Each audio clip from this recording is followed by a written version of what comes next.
Welcome to eDiscovery Leaders Live, where I get a chance to chat with luminaries in eDiscovery and related areas. This broadcast is sponsored by Reveal-Brainspace, the industry's leading AI eDiscovery platform. Don't forget to subscribe to watch me, George Socha, weekly with leaders in eDiscovery. Thank you for tuning in.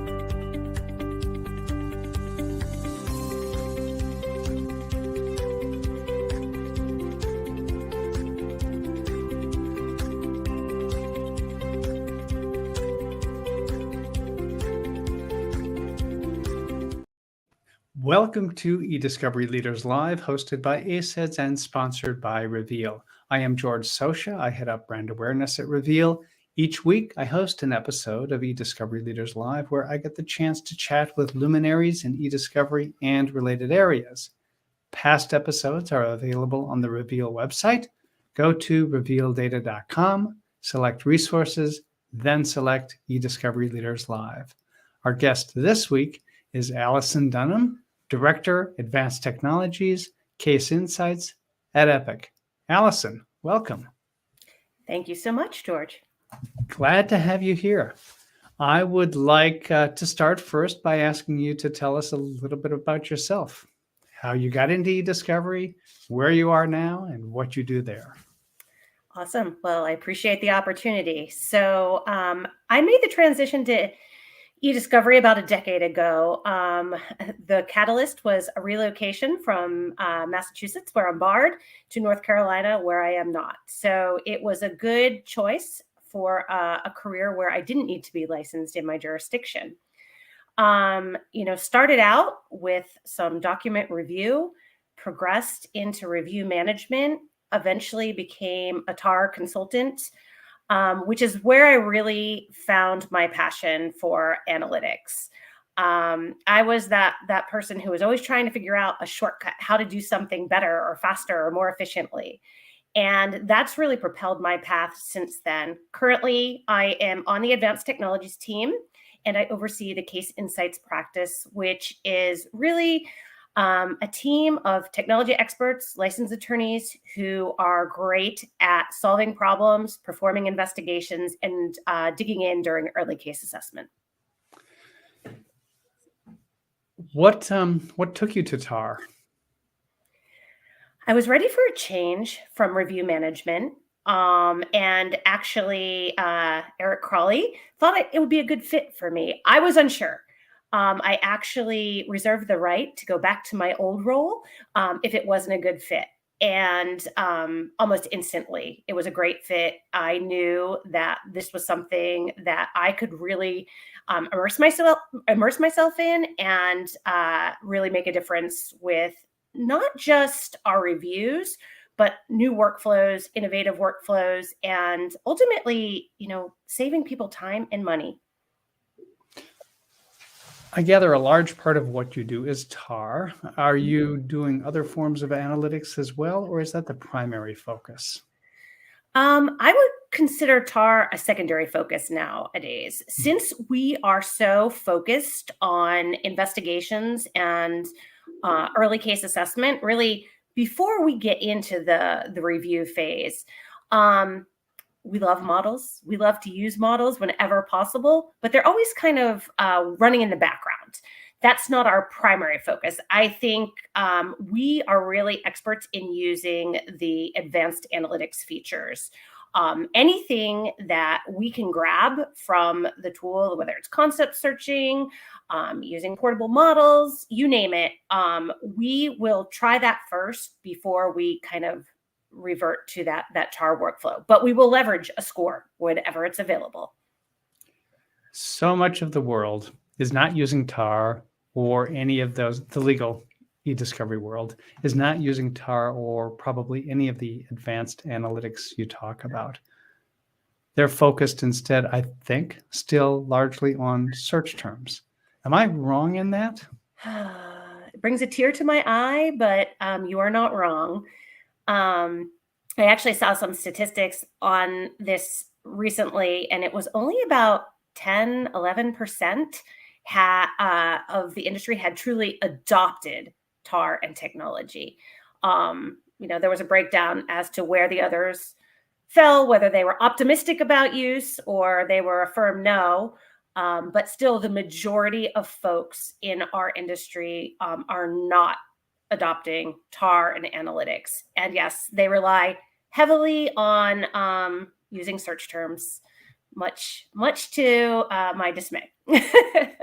Well, what can you do to help them? How can you help them explore and possibly make that transition from search terms to analytics?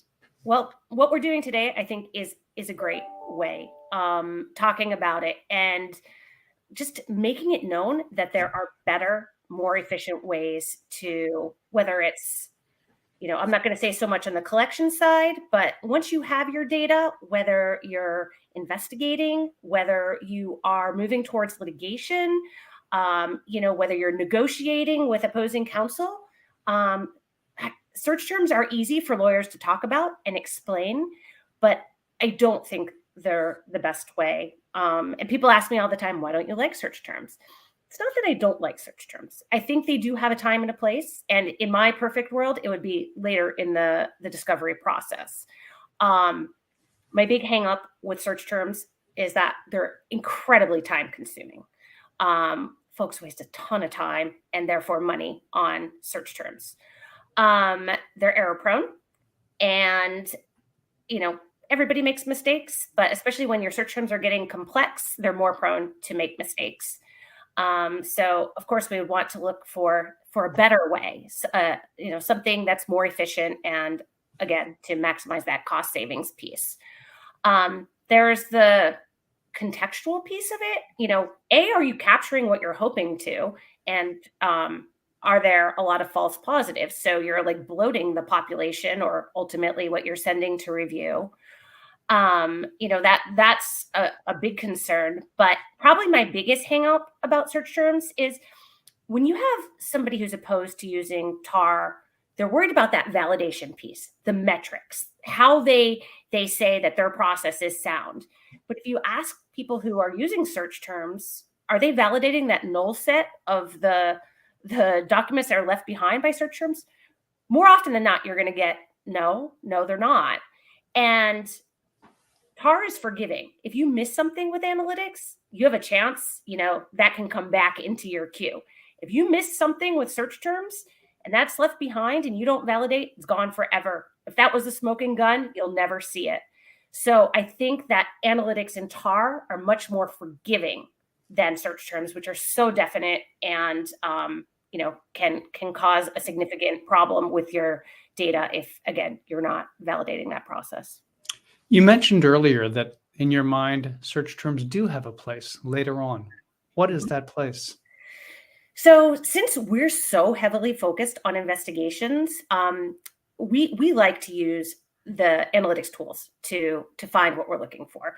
So by digging in and using advanced analytics to surface, let's say, the smoking gun, or a really specific targeted population that contains the key, the significant, the relevant data to whatever your legal issue is.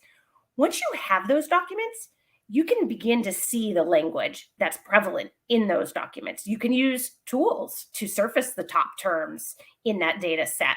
And really, the legwork, the heavy lifting for finding those terms, or at least establishing the framework for it, is already done. A lot of times, when search terms are being developed, you see people struggling to come up with the language because we're limited by our own imagination or what we can think of. When we remove that piece, the search term process becomes a little more easy. It flows more naturally, and it's much more accurate. So I think by placing the search term process after you've identified, a small, lean, targeted population is the best approach. You've mentioned several times now advanced analytics. Describe for us, or explain for us, probably, the different advanced analytics you use and when and why you use them. Okay, so this is a tough question because we are very goal-oriented, and the tool that we use is going to depend on what the goal is. Sometimes we'll have clients come in and they'll ask us, or they'll tell us that they don't really know what they're looking for. Tell us what happened. So it's really hard to go in and search for terms with or concepts when nobody knows what they're looking for. So you start by looking at patterns in the data. Any type of anomalies, flux in certain communications during certain time periods, anything you can grasp onto and start from there. And, it's really a layered analysis on top of that. Once we have that little spike in a certain time period, we'll see, what are they talking about? Okay, we don't know a lot about this, but here's a concept, and we can expand upon that and layer it on top and add things in.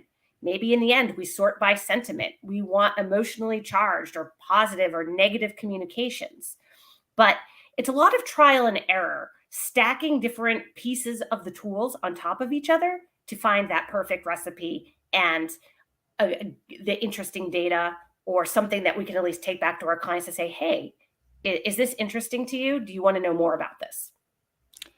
Is this process more of a science, more of an art? It's definitely an art. Definitely an art. The science creates the tools, but using them and developing a process for them to work together, layering them, is definitely an art. How does one learn that art? That's a really good question. I think a lot of it comes from within. We joke on our little team that we're all very nosy. We see something and we want to know more, and we follow it. So it's a natural inquisitive nature, I think, that makes one good at following the trail of breadcrumbs and layering things on top of each other. I would say some people prefer the "that was easy" button and want things to be just delivered to them. Those are the people we want to work with. We want to be the ones looking for the data, looking for the interesting facts, and delivering it to you.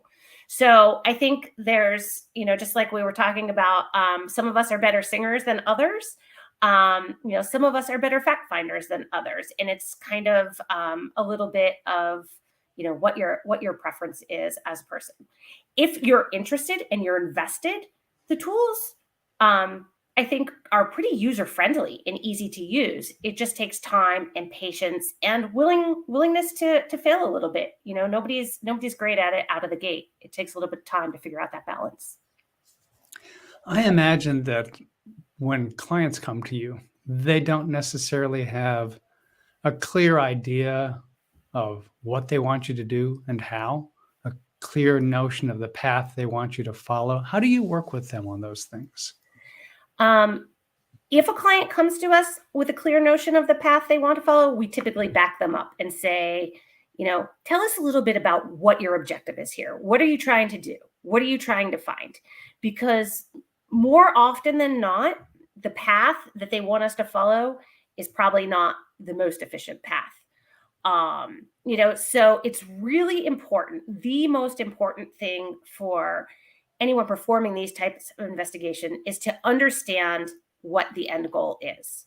With that, you can figure out your options and, kind of determine the best means to an end. On my team, you might have 3 different people do things 3 different ways. It doesn't mean one is right, one is wrong. It just means everybody's brain works a little differently, and you do what works best for you. I know this question won't be about investigations directly, but I think there's a tie-in.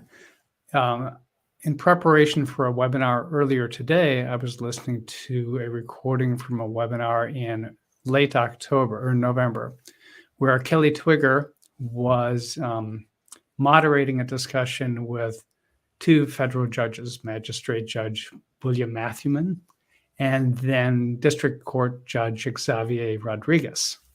And Judge Rodriguez, I think, was the one, it could have been either of them, who said that what he really wants to, I'm paraphrasing, but what he really wants to see attorneys in his courtroom do is when they first start a matter, write out the jury instructions, figure out what the causes of action are, figure out what the elements are, and then from there, figure out how to handle their matter. How does that concept translate into A, investigations, and B, the use of analytics? Well, if we're getting in front of a judge, I'm assuming we may be past the Right. That's why. investigation phase. But let's transpose it over to investigations. I like that. And that's actually something that we have as a basic premise on our team. When a client comes to us with an issue, whether it's an investigation, whether it's litigation, whether it's post-production work that they need, it's understanding that goal and writing out the plan to get there. And I think it's kind of along the same lines as what you're saying. And with us, we do that because it makes a good memorialized version of our workflow in case we need to come back to it a year, 2 years later, which frequently happens. But it also makes sure we're aligning well with our clients. And I think in court, the goal with that would be that both parties would align. There'd be a meeting of the minds of the workflow that's going to be used. I know that's probably a little idealistic of me to assume that happens, because I know that does not always happen. Does it sometimes happen? It does happen sometimes. And I think a lot of it depends on the understanding and the comfort that an attorney has with the tools, with analytics, anything outside of the old tried and true process of search terms in linear review. So again, we're going back to that 10% number I threw out at the beginning of the call of folks who have adopted and bought into the analytics process. If there is an attorney who says, I want that tried and true, even if it's not necessarily so true, process of coming up with a set of search terms, perhaps a data-free set of search terms, and going from there, how do you try to work with that attorney? Well, first thing we do is we do try and help our clients refine their search terms to the extent we can use analytics to help and demonstrate how we can improve the terms. They're usually willing to listen if we can get those examples in front of them. Sometimes we're locked into search terms by the time they get there, and there's no room for negotiation. And then we're looking at this linear review. And I don't see this as much anymore, but as a TAR consultant, I saw it a lot. And my solution there would be, okay, you want a linear review? Let's give you the linear review, but I'm going to create a model and run it in the background. And, maybe at some point we'll be able to look at the results and see how we're doing. And when you have clients that start with, 1 million documents, and at 250,000, they're not finding anything responsive, they're a lot more willing to listen and look at your model than they are in the abstract without any examples. Do you have, I'm going to put it differently, how extensively are you using models on behalf of clients? I would say on every investigation we do, we set one up. I can't say, it's a well-trained, well-refined model, but I feel like the score from the model for, let's say, an interesting document, interesting, not interesting, is something that we can layer into that analysis on every matter. It's a little different from a TAR workflow where, you need a well-refined model because, you're getting to those metrics that we need for production. But with investigations, it's just another tool that we use in that analysis that we put together. Sometimes it's super helpful. We have a really small, high-scoring population. Other times it's not. It really depends on the data, the facts, and what the client objective is. You've drawn a sharp distinction between litigation and investigations.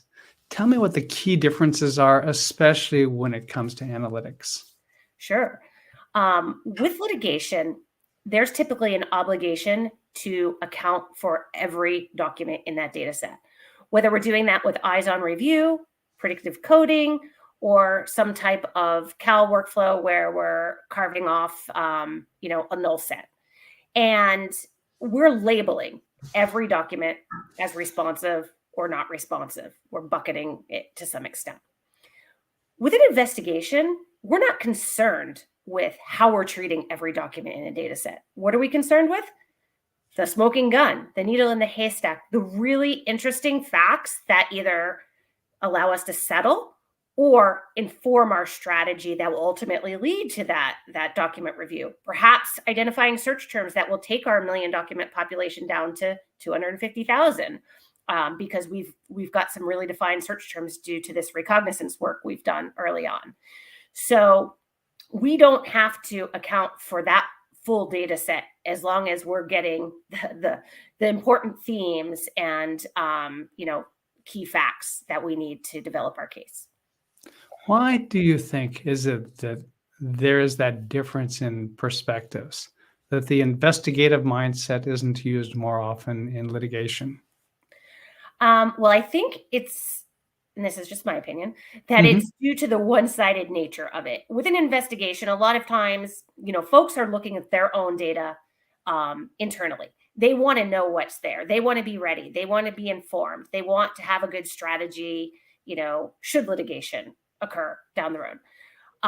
When you get to litigation, you're dealing with opposing counsel. And again, it's that feeling like there needs to be some type of meeting of the minds, agreement on how things are being done. And, is opposing going to agree to you say, well, I'm just going to search around and give you the hot documents? No, they want that accounting. They want those metrics.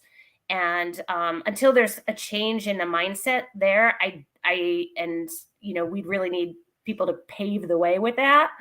I don't see that changing anytime soon. How much do you think they want those metrics because they are genuinely interested in the metrics? How much do you think they want those metrics as the basis for an opportunity to attack what the other side is doing? That's a good question. I think it really depends on how hostile the matter is at a given point. I think most times when you have counsel that is familiar with the metrics and TAR in general, they're pretty reasonable. I think when things get confrontational and hostile, that's when people start looking to attack somebody else's process. Being involved with this type of work for as long as I have been, I don't know that I've ever seen a true case where I would suggest attacking a TAR workflow. So I think that's probably why we don't see that. Well, at least in my role, I don't see that very frequently. Mm-hmm. I'm sure it happens out there, but for the most part, it's assumed that it's reasonable. The metrics are checking some boxes at the end, showing that it's defensible, and that's what a reasonable opposing counsel wants to see. Even if it's not litigation, even if it is an investigation, an entirely internal one, no outside agency or anything like that, I would imagine you still need to take some steps to validate the process and make sure that you can justify the steps you've taken. How do you go about that? Absolutely. With an investigation, it's probably not as apparent to the client. It's something we more or less do on our side. But when something's going to litigation, obviously the client's more involved with that. But we validate the same way we would validate for a TAR workflow. Same way we would validate for search terms, is pull that sample from the null set, what's being left behind, what hasn't been coded or looked at, and determine, hey, is there anything in here that is important, borderline, marginally relevant, that we may have missed, and kind of assess from there whether it warrants going back to the well. As part of that process, we always, memorialize that work as we go through each step. Again, so in a year, 2 years, when you're coming back to a project that's been dormant for a long time, you know exactly what you did, what you were thinking, and you have the metrics and the workflow to back it up. The webinar that I was preparing for and the 3 ones leading up to it, all were about emoji. Oh. Yeah. Dealing with emoji is one of the current, especially challenging areas in e-discovery, but there are many others. What are some of the most challenging areas that you have been and your team have been tackling? Well, I'm going to say that as a general proposition, a lot of the work that my team does is identifies the challenges. So we'll get a new data set, and I advise clients wholeheartedly, this is something I fully believe in, that this is something you should do on every matter, whether it's an investigation, litigation, whatever you're doing, investigate the data first, understand what you have, because these tools that I'm advocating for, as well as search terms, all of it is based on the text of the documents.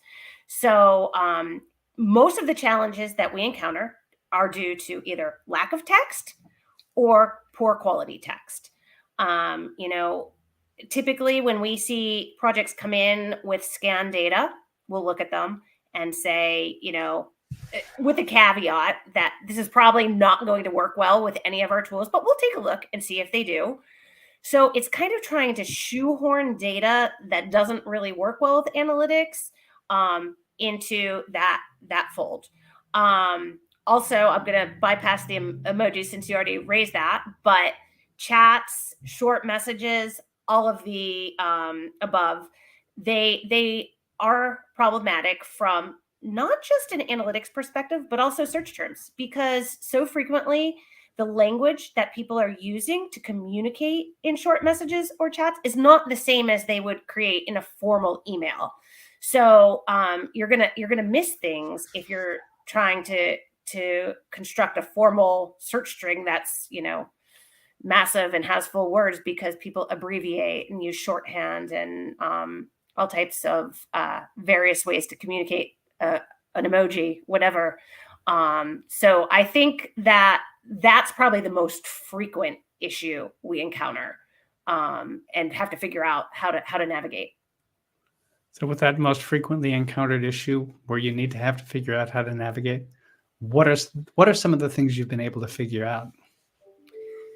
Oh my goodness.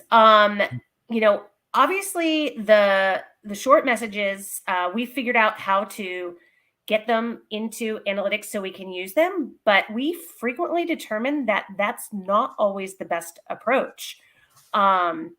Where we can leverage our vast number of short message libraries and things that we've developed to pick up on language that might be important and specific to chats, that's typically where we can find the first nugget, that breadcrumb that I mentioned earlier.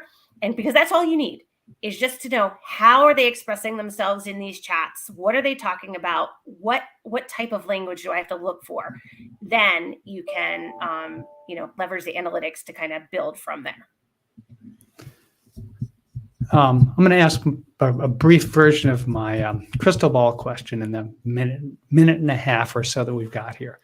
Imagine you've got a crystal ball, you can look into it, and you can see in there the e-discovery platform of your dreams. Assume for these purposes no technological limitations whatsoever. Suspend the laws of physics if you want. What do you see when you look into that crystal ball?